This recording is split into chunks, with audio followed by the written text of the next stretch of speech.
नाज़रीन, आपको बताते चले कि सदर डोनाल्ड ट्रंप की जानिब से अमेरिका को अजीम मुल्क बनाने की कोशिशें की जा रही हैं। ट्रंप इंतजामिया ने ट्रेड टैरिफ के बाद वीज़ा पॉलिसी में मजीद सख्ती कर दी है और अमरीकी वीज़े के हवाले से पायलट प्रोग्राम मुतारिफ करा दिया गया है। अब अमरीकी वीज़ा लेने के लिए $15,000 जमानत के तौर पर जमा कराने पड़ेंगे और अमरीका से वापसी पर यह रकम वापस मिलेगी। ये पायलट प्रोग्राम 20 अगस्त से शुरू होगा और तकरीबन 1 साल तक जारी रहेगा। दूसरी जानिब पाकिस्तानी तलबा के लिए बरतानिया में मुफ्त तालीम हासिल करने का सुनहरी मौका है। बरतानिया की जानिब से पाकिस्तानियों के लिए बैनुल अक़वामी शोहरत याफ्ता शिवनिंग स्कॉलरशिप के लिए दरवाजे खोल दिए गए हैं। दरखास्तें ऑनलाइन जमा कराने का बाकायदा आगाज हो चुका है, जो कि 7 अक्टूबर तक जमा कराई जा सकती हैं।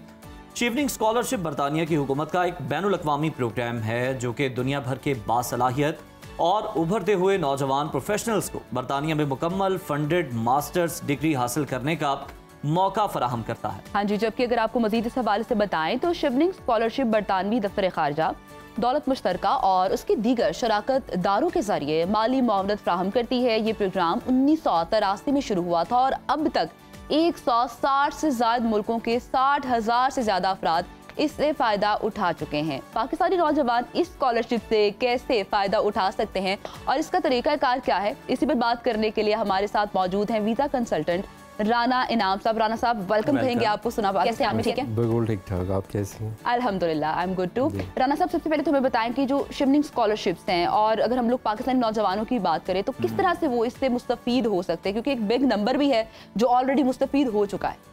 जी बिल्कुल, आपने सही कहा कि ये कोई बिल्कुल नई चीज़ नहीं है। ऑलरेडी हमारे सीनियर्स भी इसका फ़ायदा उठा चुके हैं और उठा रहे हैं। इसमें मेजरली तो जो इसकी रिक्वायरमेंट्स हैं, एक तो आपकी मिनिमम जो पाकिस्तान से एजुकेशन है वो 4 इयर्स बैचलर हो। ठीक है। अच्छा, जिनकी 4 इयर्स बैचलर नहीं है वो 2 इयर्स बैचलर 2 इयर्स मास्टर, तो इक्वल टू जो यूके है, मतलब जो यूके नैरिक है, जो जैसे हमारे यहाँ HEC है, उनका एक इदारा है यूके नैरिक, उसकी इक्वलेंसी बैचलर के बराबर हो। ठीक हो। और मिनिमम जो है वो 2 इयर्स का वर्क एक्सपीरियंस हो। अच्छा, वर्क एक्सपीरियंस उसी डिग्री में हो? नहीं, रेलिवेंट फील्ड में, रेलिवेंट फील्ड में एक्सपीरियंस हो, मिनिमम 2 इयर्स। और इसमें कोई एज की शर्त नहीं है। अच्छा, ग्रेट। हाँ, एज की कोई शर्त नहीं है। आप के ग्रेड्स अच्छे हों, आपका एक्सपीरियंस रेलेवेंट हो, आपकी पीछे कोई ऐसी हिस्ट्री ना हो, लाइक आप पहले कभी यूके में स्टडी के लिए ना गए हों, मींस कि आप पे करके या आप वहाँ वर्क परमिट पे ना रहे हों।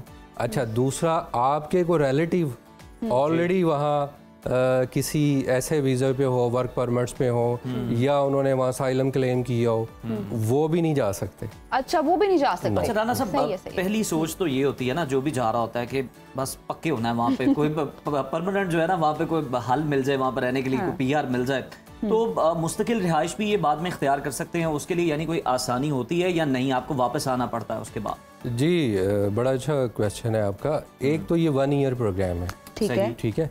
उसके बाद ऑब्वियसली जो यूके का लॉ है कि आपको 2 इयर्स इंटर्नशिप, मतलब पोस्ट ग्रेजुएट या PSW पोस्ट स्टडी वर्क, वो अलाउ होगा।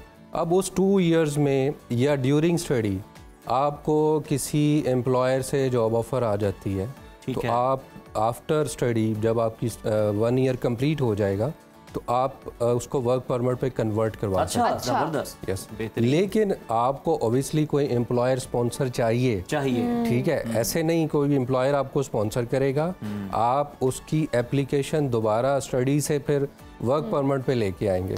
ठीक है, देन आप वहाँ पे, यानी रास्ता मौजूद है, दरवाजा खुला। बिल्कुल है। राना साहब, जैसे हम बात कर रहे हैं, ये तो हमें पता चल गया 4 साल का आपका डिग्री एक्सपीरियंस, या 2 आपने वो भी बता दिए। उसके अलावा 2 साल का आपका वर्क एक्सपीरियंस होना चाहिए रेलेवेंट फील्ड में।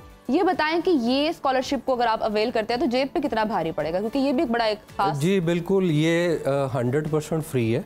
इवन के गवर्नमेंट यूके जो है वो आपके लिविंग कॉस्ट भी पे करेगी। अच्छा। आपकी ट्रैवलिंग के एक्सपेंस भी पे करेगी। वहाँ जितना अरसा आप रहेंगे वो यूके गवर्नमेंट आपको बेयर करेगी।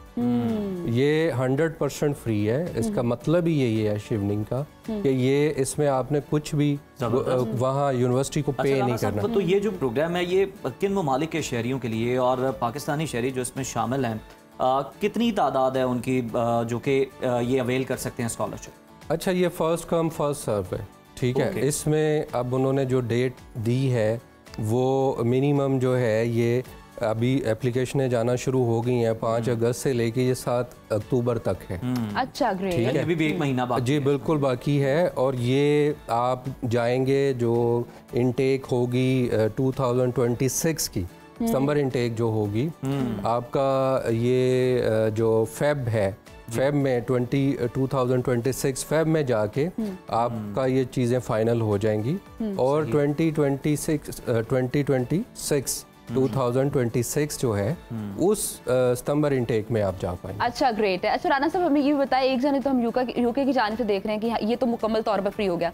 अमेरिका की अगर हम लोग बात करें तो वहाँ पे तो वीज़ा पॉलिसीज बहुत ज़्यादा सख्त हो गई हैं। $15,000 आपको जमा भी पहले करवाना पड़ेगा सिक्योरिटी के तौर पर। तो ये पॉलिसीज आखिर उनकी जानिब से लास्ट टाइम हम बात कर रहे थे कि वो थोड़ी सी वीजा फीस बढ़ा, आपने कहा था मामूली है, लेकिन अब देखें सर जमानत भी मांग ली उन्होंने कि जमानत दे के जाएंगे आप वापस आएंगे। अभी जो प्रॉपरली लिस्ट नहीं आई इसमें ऑब्वियसली उन्होंने जो इसमें जो कंट्रीज ऐड किए हैं वो थर्ड वर्ल्ड कंट्रीज हैं, जिसमें यमन, ये म्यांमार और इस तरह के जो कंट्रीज हैं ये हैं। और अभी ये वैसे मैंने नहीं, मेरी नज़र से नहीं गुजरा कि उसमें पाकिस्तान है या नहीं है। अच्छा, ठीक है, यानी इसमें क्लैरिटी अभी क्लैरिटी अभी प्रॉपरली आई नहीं। अच्छा, जो उनका मकसद मेनली तो यही है ना कि जो लोग जेन्युइनली पाकिस्तान उधर अमेरिका आना चाह रहे हैं उनका पर्पज़ क्या है, वाई वो विजिट पे आ रहे हैं।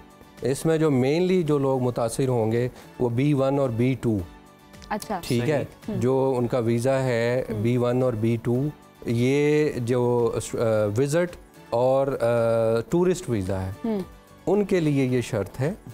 और वो यही चाहते हैं कि लोग विजिट पे आके ओवरस्टे हो जाते हैं, उस चीज़ को रोकने के लिए। और जो ट्रम्प साहब की एक पॉलिसी है कि किसी तरह भी अमेरिका के अंदर पैसा आए, ठीक है, आप देखें रोज़ाना वो कुछ ऐसा करके देते हैं कि जी उनको शो करते हैं। आज भी उनका आज जो मैं देख रहा था आपके चैनल्स पे कि जी अब इकॉनमी जो है वो इसकी बहुत अच्छी आगे बेहतर होती जा रही है अमेरिका की। और जब मैं आया था तो ये दिवालिया की तरफ गया हुआ था अमेरिका, मतलब ऐसी कोई खबर नहीं थी, लेकिन जाहिर है वो ट्रम्प साहब। लेकिन ये जो हम बात करें कि ये जो बताया जा रहा है कि ज़मानत के तौर पर आपने रकम भी जमा करवानी है, आपने बताया कि कौन कौन से लोग मुतासिर होंगे, तो आपको नहीं लगता कि टूरिस्ट जो हैं वो फिर कम अमेरिका का रुख करेंगे, क्योंकि आपने ऑलरेडी अपना खर्चा भी निकालना, लोग ज़ाहिर अपनी सेविंग्स में से निकाल के टूर कर रहे होते हैं, और साथ फिर आपने अगर खास तौर पर देखा जाए तो बैंक स्टेटमेंट भी शो करनी पड़ जाती है आपको। उसके अलावा इतने पैसे भी आपने अगर ज़मानत के तौर पर देने हैं तो मतलब वहाँ पे जाके क्या आपने खर्च करना है, किस तरह से फिर आप जाएंगे? ये तो फिर बड़े महदूद लोग रह जाएंगे जो कि अवेल कर सकते हैं। किसी हद तक आप कह सकते हैं, लेकिन 15,000 जिसने जो अच्छे बिजनेसमैन हैं, बिजनेसमैन है या जो जेन्युइन टूरिस्ट है जो वर्ल्ड में कहीं ना कहीं प्लान करके बैठे होते हैं कि हमने निकलना है, वो फैमिलीज जिनका मकसद सिर्फ विजिट करके वापस आना है, तो वो $15,000 उन्हें पता है कि ये वापस मिल जाने, वो जाएंगे, ज़रूर जाएंगे। हाँ, वो लोग जो इस नज़रिए से जाते हैं कि यार हम जाएं, हम किसी तरह भी इस वीज़े को किसी और वीज़ा पे स्विच कर लें, स्विचिंग के पॉइंट ऑफ व्यू से या वहाँ जॉब सर्चिंग के पॉइंट ऑफ व्यू से, या वो देखना चाह रहे हैं जी वहाँ क्या अपॉर्चुनिटी हम अवेल कर सकते हैं, उनमें कमी आएगी, उनमें कमी भी आएगी, तो उनके लिए ये मुश्किलात भी होंगी। बहुत शुक्रिया राना इनाम साहब आपके वक्त का।